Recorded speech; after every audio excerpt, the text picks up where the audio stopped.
Hello and welcome back to the Retail Trust for the Four podcast in partnership with Newton, where we have the opportunity to discuss the changing state of the most dynamic industry in the UK, retail, its role in society and the lives of the people it employs and the integral figures in UK business. Today, it's an absolute pleasure to introduce one of the foremost and respected figures in UK retail from all my 20 years covering the sector, Justin King.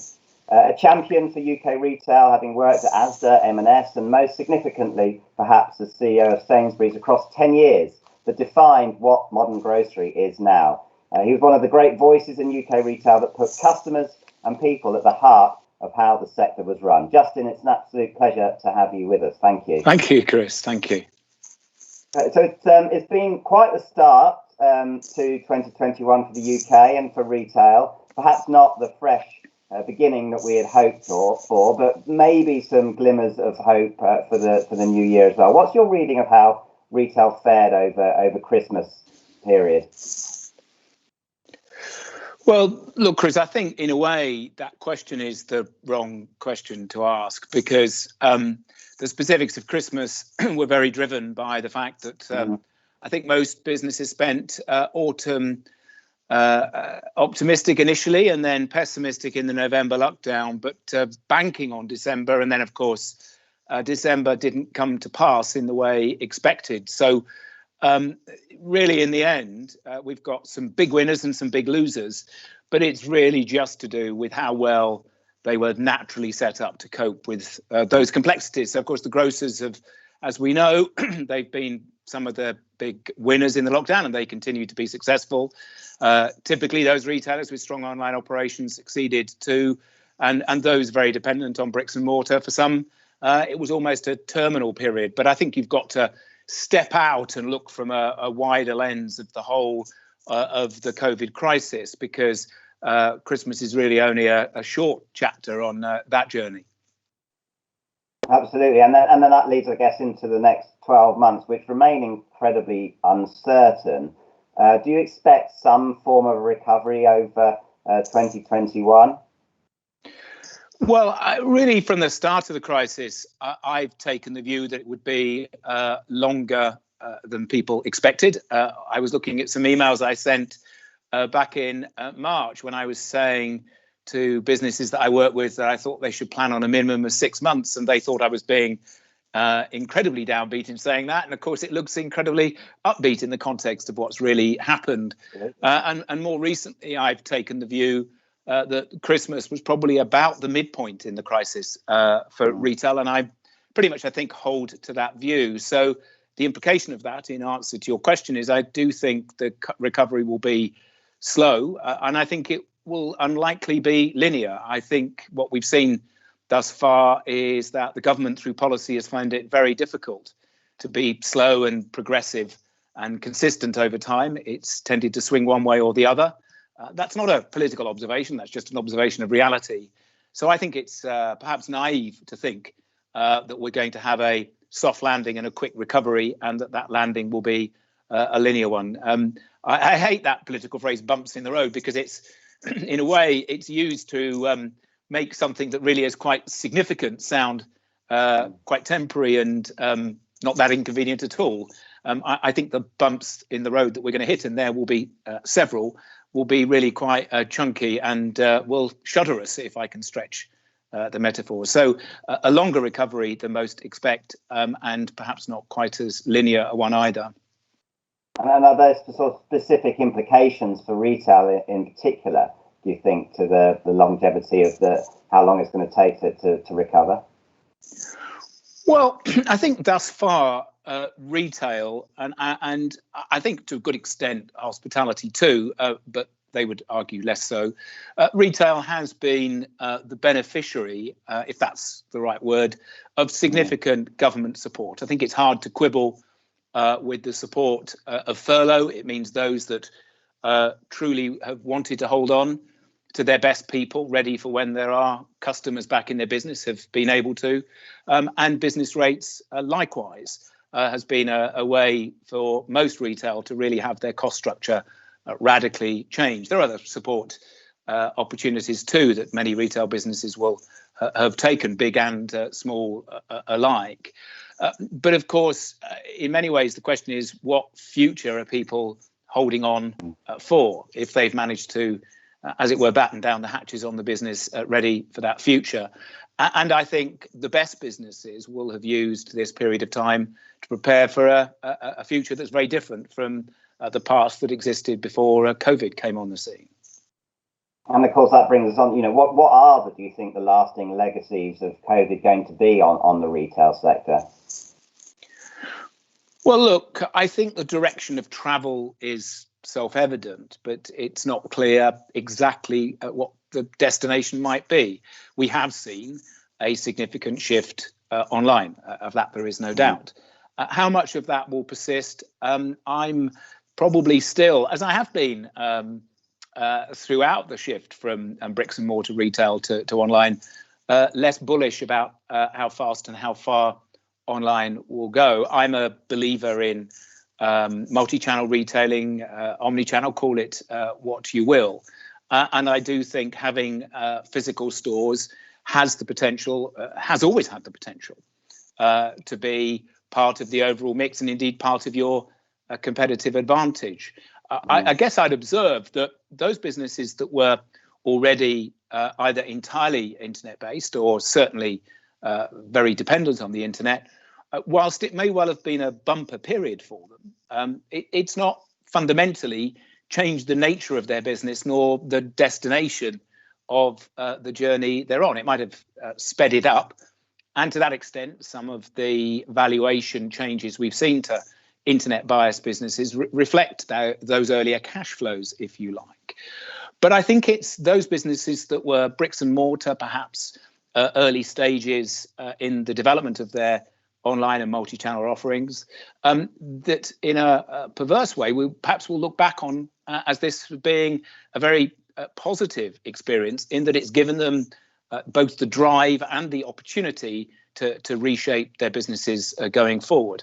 I think, in fact, when we look back in perhaps 10 years' time, the big winners will be seen as businesses that entered the crisis well equipped to do both online and in store. And also the big losers will be legacy bricks and mortar retailers, but those that didn't respond quick and fast enough to the change that's been forced upon them.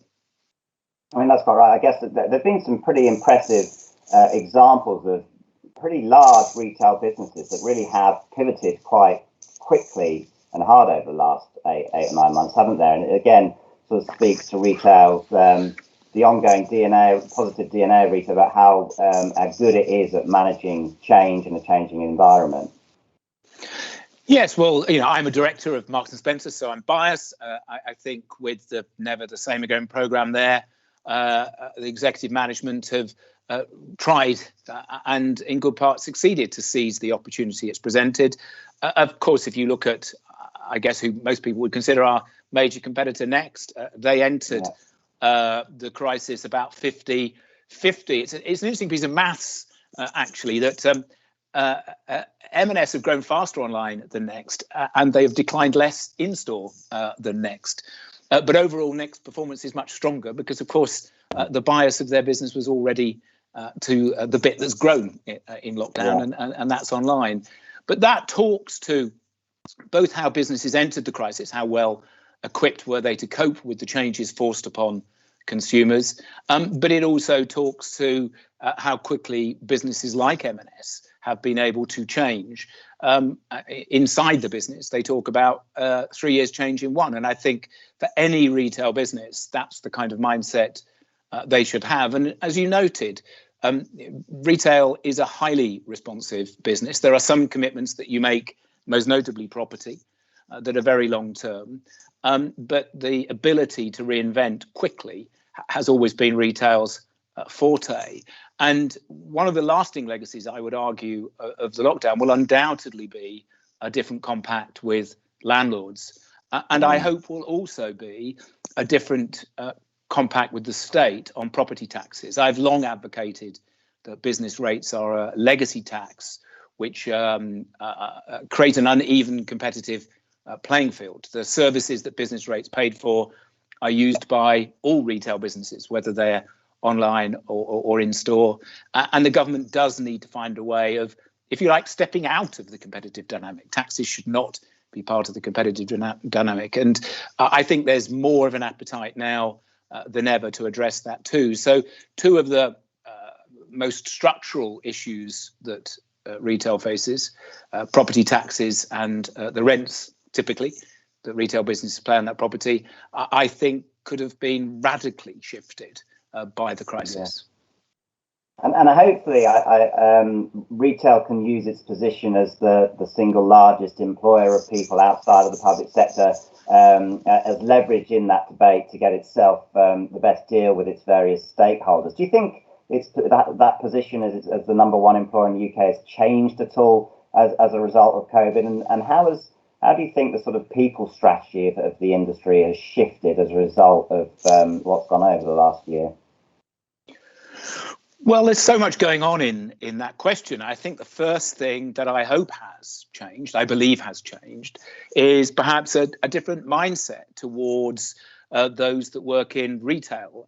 Those of us that have grown up in it can remember the sort of disparaging observations. Shelf stackers and burger flippers were not intended as complimentary observations on the work that took place in retail. And we've moved, perhaps it is to overstate the case, that retail employees are now viewed as key workers, but they're certainly seen in a very different light, I think, as a result of the crisis. And the point that you make, that pretty much everyone in retail knows, that we're the biggest employer in the UK and a great place for people to commit their working lives to, I think will be better understood in the corridors of power. Retail is not a sector that historically has featured when the government's thinking about jobs that they want to protect. If you think about the contrast in the way that the government might react when a manufacturing business with a couple of thousand jobs goes bust versus a retail business with perhaps 10 times that number. So I'm hoping we will see that shift in attitude. As to the absolute number of people employed, I think, of course, the nature of work is going to change. Ultimately, there's a question about the size of retail in total. Will we as consumers shift to consume less? And of course, that will be a challenge for all in retail, online or in store.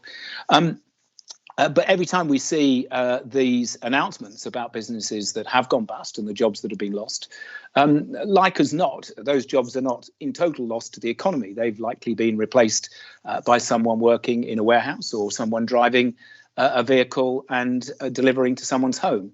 So the nature of the work has changed. Maybe the quality of the work, the safety and security of the work may have changed as well. And of course, that's a whole other debate about, are the employment practices of our legacy retailers of a higher order, if you like, than the employment practices of some of the new economy businesses. I hold to the view that whilst some 0 hours contract and third party contracting relationships for employment are indeed good business practice and also good employment practice, many of them are not. Many of them are, in truth, exploiting our employment tax system in the UK. And I hope that we will see a different discussion about that too. I see. And with regards to the discussion about the position of retail workers in the UK, we've seen quite a lot of news over the last couple of weeks about rising concerns of abuse in stores and whether or not retail employees should be enforcing their customers to be wearing masks. So where do you stand on that debate? Are we as a sector doing enough to protect our teams? Where should the responsibility for that lie? Well, I think it's a difficult balance to strike. Of course, all responsible employers will want to create a working environment where their employees feel safe. And of course, in retail, that means you have to think about the way that customers behave. At one level, it's not a new challenge. You can think of shoplifting, for example. And, if we'd been having this conversation maybe 10 or 15 years ago, we'd have been talking about the fact that the police were not treating shoplifting as a crime, and that many colleagues felt threatened by that. And indeed, retailers felt let down by that. And I think over time, a different approach from society, from the police, and indeed retailers dealt in good part with that issue. Although, of course, it's still a live experience, I'm sure, for many throughout the country. And I think we'll see that shift in the debate. I heard the Metropolitan Police Commissioner on the phone. Frankly, I felt rather shirking the responsibility for how people were behaving.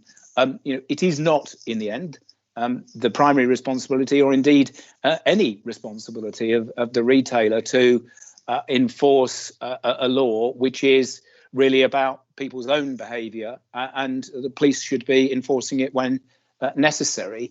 But we are the front line, and so I think it is right that we've taken a stand. We've seen most retailers in the last week or so make further announcements. But ultimately, it will be what the public think.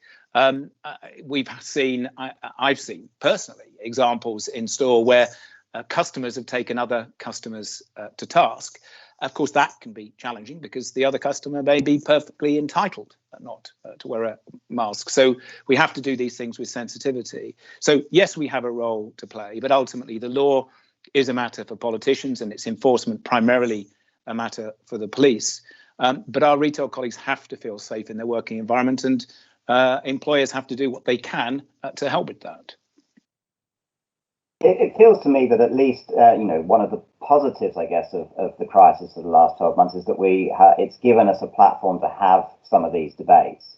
And clearly one of the big debates that we're starting to have and are going to have is around building back our society, the economy, but also public health, and debate kind of what sort of society we want post-COVID. Does this mean something specific for retail? Is there any particular areas of that you think are important for retail to engage in that conversation? Well, lots. We talked earlier about employment, and retail, as it recovers, is a very employment accretive sector. And so from the economy's point of view, and having as many people back in work as soon as possible, that will be a great positive. Retail also is one of the few sectors these days where somebody can still genuinely set out on a journey that could be a lifetime employment journey. We hear a lot about the fact that our young people need to learn portable skills because they're going to perhaps work for 20 organizations in their lifetime. But retail organizations, Sainsbury's, I was there 10 years and we celebrated the many thousands, and it was thousands of colleagues going through their 25 and 40 year awards. And I think in 25 and 40 years time, businesses like Sainsbury's will be celebrating many thousands of people going through those benchmarks, having started out in retail now, and we should be proud of that, and we should shout it loudly. Of course, more widely, retail has always been at one with its communities, or at least successful retail has always been. That old adage about healthy back streets, healthy high streets, it may sound terribly old-fashioned in modern times, but I think it still holds true. If you think of the debate about free school meals that we've seen in recent months, time and again, it's been retail that's stood up during that debate and saying it will play its part, indeed take the lead, or even invest money directly in that. And one of the things that I was proudest of at my time at Sainsbury's was how we worked with the grain of the communities that we served and the colleagues that worked and lived in those communities. And so I think retail is well placed, because I do believe these kind of questions are going to be bigger in the coming years, because a big part of building back better is that our country will have taken on a significant amount of debt, and the primary losers of this crisis are going to be the young and the poorest communities in our society. So retail has to be at the forefront of that debate. And so there's a chance to reset the sort of role of business in society, perhaps, and again, make sure that business, profit, capitalism are seen as positive forces in society, perhaps? Without a doubt. I mean, it's an irony that everything that we enjoy has to be paid for in our society. The health service that we celebrate so much, our education system and so on. And that's all paid for by tax. And ultimately, one way or another, tax is generated by business, either directly or indirectly through employment and so on. And yet we've seen increasingly in the last decade or so the role of business in society questioned, business often characterized as parasites, if you like, takers, not givers and contributors. And I do think that conversation is profound. I think it's the most profound conversation about business's role in society since the mid-Victorian era, since the establishment of limited liability companies. We as business people have the great privilege that 150 years ago when we failed, we went to jail, and that was the end for us and our families. That doesn't happen anymore, and we forget that society agreed a different compact, and part of that compact is that we are beholden, I believe. It's our duty to contribute fully to society. And I really hate the line that you often hear from business. We obey every law and pay every tax that we have to. And that's not being a good citizen. As an individual, we say we obey the law. It doesn't make us a good citizen. It's all the other things that we do to contribute to society as citizens. And it's all the other things we do to contribute to society as businesses that we don't have to, that we aren't forced to, that make us great citizens and great corporate citizens. And I do think over time that consumers sniff that out. And in the longer term, successful businesses will be truly are seen by the communities of which they're part as positive contributors to those communities. Yeah. And no business is a better positioned to do that than retail businesses. No, that's very, very true. I'm really interested in the changing dynamic between work and your life outside of work. Many of us have ended up working from home over long periods of time, and I think as a consequence, work and the time that you'll spend outside of time is sort of more together. It's much grayer, and as a consequence, the role of your work in your overall health is obviously is at the top of many people's agenda, particularly their mental health at the moment. What sort of role do you think going forward business industry will need to play in social health, as we build back better towards a greater public health as well as economic? Well, people spend so much of their adult life in a work environment, and it's a thoroughly good thing that they do.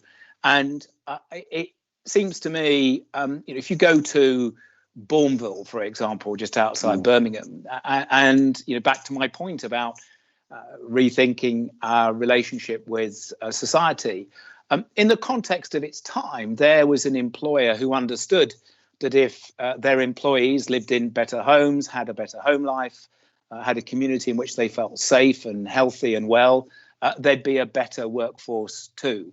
Now, I'm not advocating that in 2021 businesses start building their employees' homes, but I am advocating that it's perfectly proper that business thinks more widely about the health and well-being of their employees in the context of the time that we're now in, and that there is ultimately naked self-interest, a profit motive in doing that. And no doubt at all that the last period of time has made us more aware than ever of the mental well-being of our employees, understanding really how important it is to so many people to have physical contact, not just remote contact. And businesses today are accepting, embracing, perhaps even enthusiastic about responsibilities for things like their employees' mental and social well-being that perhaps only 5 short years ago they would have argued was if you like, an unfair imposition. My own history with Sainsbury's, we fought passionately on issues related to disability, partly because we were a major employer of disabled people. But if you look at the debate around disability, I can remember, it's almost shocking actually to say this now. Do you remember when the laws around disability access came in? And how many retailers complained about the fact it meant that they were going to have to put a ramp up the front so someone that was a wheelchair user could get in. And if you made that argument today, that would be profoundly shocking. Of course, you make your shop accessible if you possibly can.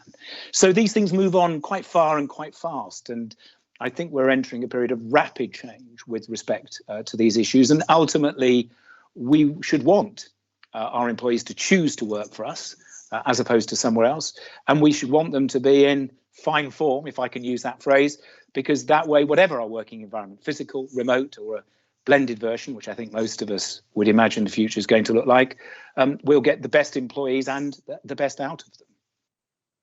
Fantastic. Well, one of the sort of big constituents of people who use the retail trust services quite often are young, first-time or inexperienced leaders of people who are taking on their first leadership roles within retail, and are therefore, across this crisis in particular, I think are therefore facing a new set of challenges and anxieties and pressures at the moment. What would be your advice? What would you say to a first-time leader who's leading their team through this period at the moment? Well, I'd say they've got a unique opportunity, that they will be cutting their leadership teeth at a time of extraordinary change, and they'll benefit hugely from that. I'm someone, I graduated in 1983. I went into manufacturing for the first 10 years of my career, or sales and marketing, and then moved across to retail. And in recent years, after the financial crash, when I heard people talking about how challenging the working environment was for young people, then I would raise my eyebrows a little and say, when I came out of university, unemployment was more than 1 in 10, and most graduates couldn't find a job at all. But I do think that period, therefore, was a great period in which to have cut my teeth. I'm sure I'm, at least in part, the leader I am today because of the challenges that I faced in the early part of my career, because it was a very tough environment to be working in. And likewise today, it's going to equip the young leaders of today to be great leaders in the future. So they should embrace it as a, if you like, a positive opportunity for their development. Fantastic. And Justin, finally, I feel like this it comes through loud and clear to me now, but are you still as excited by retail as you were at the start of your career? And would you still encourage young people to pursue a career in it? Well, I'm glad it comes across because, yes, I am. And part of the joy that I get now is that I'm able to work across a bunch of businesses. Of course, this interview today is supported by Newton, who I work with. And one of the reasons I love working with them is that they have just loads of really smart young people. And I think as you get older, working with lots of really smart young people is a joy.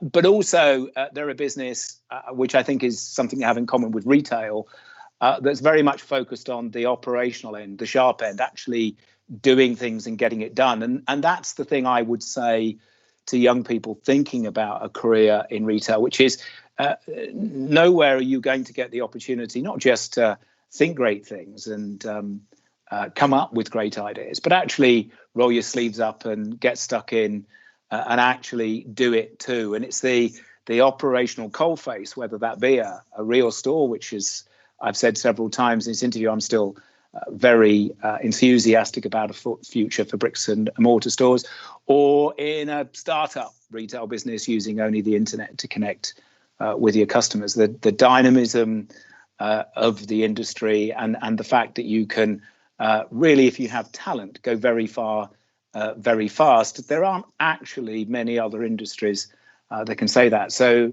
yes, I do speakers for schools, which is Robert Peston's charity, tries to encourage business people mainly, to go and talk in schools. And my own personal rule is I only talk in state schools, and I try and do it in geographies which are relevant to me, so particularly in the Midlands where I was brought up.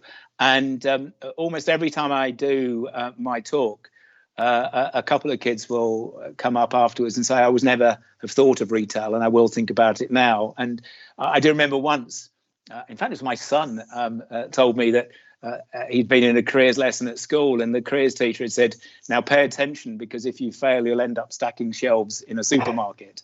I did send an email to that particular teacher and pointed out that I didn't agree with that observation. But I do think that we all in the industry have a duty to make sure that sort of pejorative view of our industry doesn't hold good, and to sing its praises, because we all benefit if the best talent sees retail as a place that it wants to ply its trade. So, yeah, I remain hugely enthusiastic and will continue to play my part in trying to fly the flag. Fabulous. Well, Justin, thank you so much for joining us today. As ever, inspiring to talk to you, and so much positive stuff to take away from that, even in these difficult times for everyone in the sector, I think. So thank you to you, and thank you very much for Newton again for supporting the work that we do in the industry. It's incredibly important, and we're very grateful to them. I hope everyone has enjoyed this. Until next time, keep safe and stay well, and look forward to seeing you again soon. Thank you.